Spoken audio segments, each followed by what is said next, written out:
it seems like we all have different set points of happiness, and everybody needs something. We don't need something different, but we have different things, obviously, that bring us joy. But when you talk about grand scheme fulfillment of life, we have different things that bring us sustaining happiness.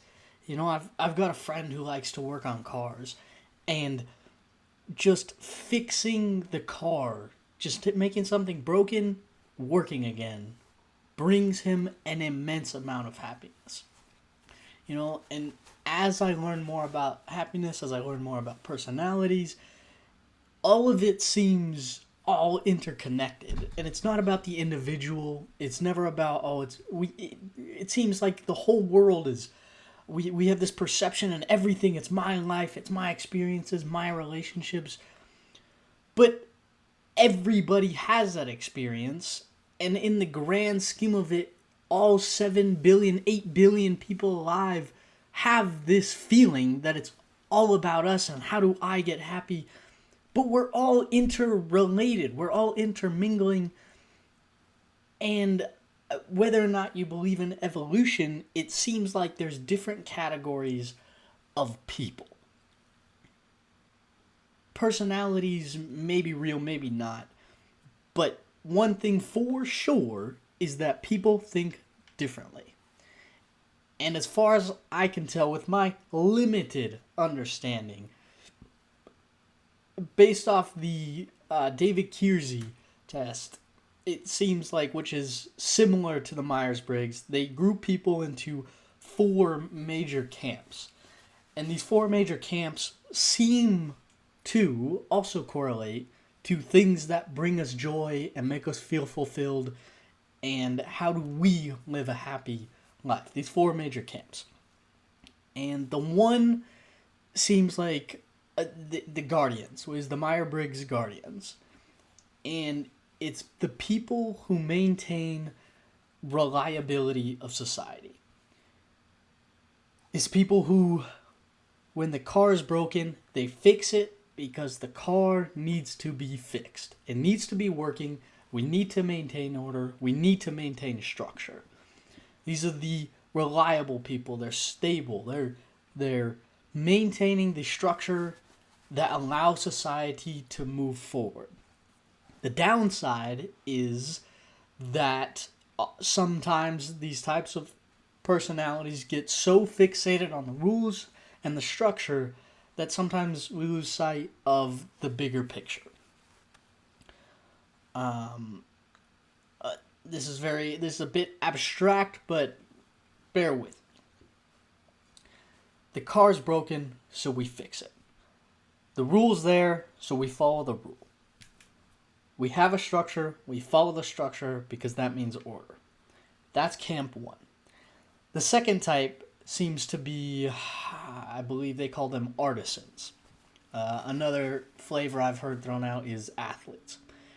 And I have this buddy that is a perfect representation of it. Quite literally an athlete, a phenomenal athlete at that too, fearless. And these are the types of people that seem driven by goals. Goals alone are enough to sustain.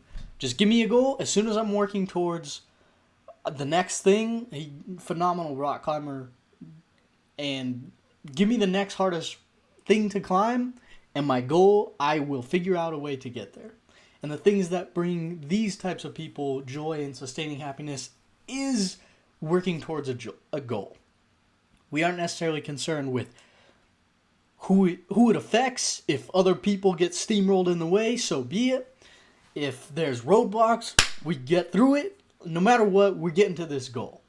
Sometimes that means there's collateral damage in terms of people. Feelings are hurt. The social glue isn't necessarily there. Goal, we've got this goal, and we're going to get to the goal. That's the second type. They call them athletes or artisans. And goals seem to be the thing that captures them. So type 1 is guardians. These people find joy in maintaining the structure of society, in fixing the thing if it's broke and maintaining order. Okay? Type 2 is these athletes or artisans. Type 3, they call, I've heard the term sages or idealists. And these types of people seem to be overwhelmingly driven by the social aspect. These people like to bring people together. They're often the social glue. They make sure people are comfortable. They make sure people feel good in social settings. They make sure if people are excluded, they like to bring them in. They like to bring people together. And I have a few of my closest friends are of this idealist type. And frankly, they're the reason that we're friends. I can be very much a loner and keep to myself. Everybody can F off. And these people just reeled me in. They said, you are mine. We are friends now. And they made me feel good. They make you feel welcome. They make you feel a part of this. They like community. I have my other Asian friend, and we were having this conversation about, fulfillment and happiness and purpose. And I asked her, what has she found that brings her this immense amount of joy? And she is of this type, likes to bring people together. And she told me none of those words really resonate, purpose, purpose, fulfillment, meaning. But the word that resonates with her was connection. Connection. And that's really the third type, is idealists, and they value and derive much of their purpose from this connection. And then you have the fourth and final type, which is the smallest percentage of people, and the Keirsey identifies them as rationals. And this type of personality thinks on the scale, you have cooperative versus utilitarian, and you have abstract and concrete. Abstract and concrete is basically how you think. Do you think in conceptuals? Do you think in concepts? Do you think in the future, in the past? Or do you mostly think in the here and now? As with anything, these are all spectrums. And the other axis is utilitarian and cooperative. Cooperative, in the extreme sense of the word, cooperative and abstract is this idealist type. Because you think abstractly, you think in terms of concepts, in theories a little bit, and you like to bring these people together. You think cooperatively. So this fourth and final type, the rationals, think, generally speaking, utilitarian, and so they use tools utilitarian and not cooperative, so we're going to get there no matter what, and they think abstractly. That just so happens to be my personality type, or however my brain is wired, however you want to call it. And rationals, and these people seem overwhelmingly committed to truth, to, I would say, I don't know if I want to say, to truth. We'll go with that. And these people really gravitate towards the higher meaning. Why am I doing it? What's the reason? Tell me why. And tend to have a harder time following rules, following checklists. It feels like the opposites. Because if you tell me to go do something, I need to understand why am I doing this? What is the reason? And if I don't agree with it, I won't do it. It doesn't really, authority, rules, they don't really mean a whole lot to my brain and people with my type of brain. So those are generally, as I understand it, the four types of personalities. On the one hand, you have guardians. There's a rule, we maintain structure, and we fix it because it's broken. Second, you have athletes or artisans, which are very goal-oriented, oftentimes focused on self-improvement. And you have a goal, we're going to get there, damn it. We don't care who's affected, we don't care how, we don't care what, by any means necessary, we're getting to the goal. And goals bring us joy and fulfillment. 3, you have these idealists or sages who are overwhelmingly motivated by connection and community and bringing people together and making sure people are cozy. And that is what gives them purpose, this feeling of connectedness.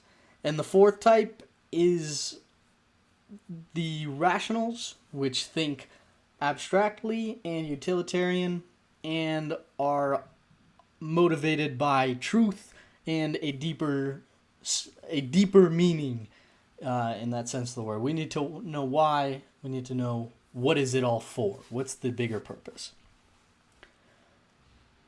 As with anything, all of these are a spectrum, and we're all intermingled. We all are a component of each of these, and different moods can affect how much we're feeling of each. Different life circumstances, different expectations of other people affect how much of each of these we have. But these, as I understand, are the four major types outlined by Keirsey, confirmed by Myers Briggs, and even you look up Plato's rationals, he also identified this kind of fourth type that thinks very abstractly and finds it very difficult to follow rules. So it's up to each of us. We need to understanding this framework has helped me personally navigate the world and being able to identify, okay, we need each of these types of people to move society forward. You take out any single piece of them, and the whole thing comes apart. You have the rationals that maybe come up with the idea, come up with the mission. They're the Steve Jobs of the world. They say, we have this vision, and this is what needs to happen, and it hasn't been done before, and we need to make it happen. The sages or the idealists are the ones that cultivate the community, that bring it together. Okay, let's get this, maybe the Steve Jobs organizes the team, and you have the designers, which say, all right, we've got this goal, we're going to get there no matter what. And then you have the sages and the guardians, which kind of work together. The sages kind of corral the people and maintain the community that keeps the company that is Apple now alive. And in terms of teaming, in terms of startups, you can throttle up and down each types of personality. For example, first starting Apple, if you have too many of these guardians, people who like structure, who like rules, who like consistency, a startup isn't going to work. You need this very dynamic, fluid. You need ideas. You need to think abstractly. You need to think just anything, get it out there. You need these goals. Let's get there no matter what. You need the vision. And then as it starts to develop, you can sprinkle in a little bit more of this community. Let's develop the culture, and let's develop more structure behind that to back it up, to make it something that is ongoing and sustaining.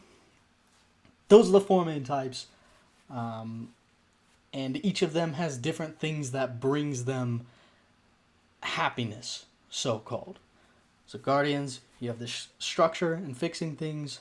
Idealists or sages, you have community, or I put it backwards.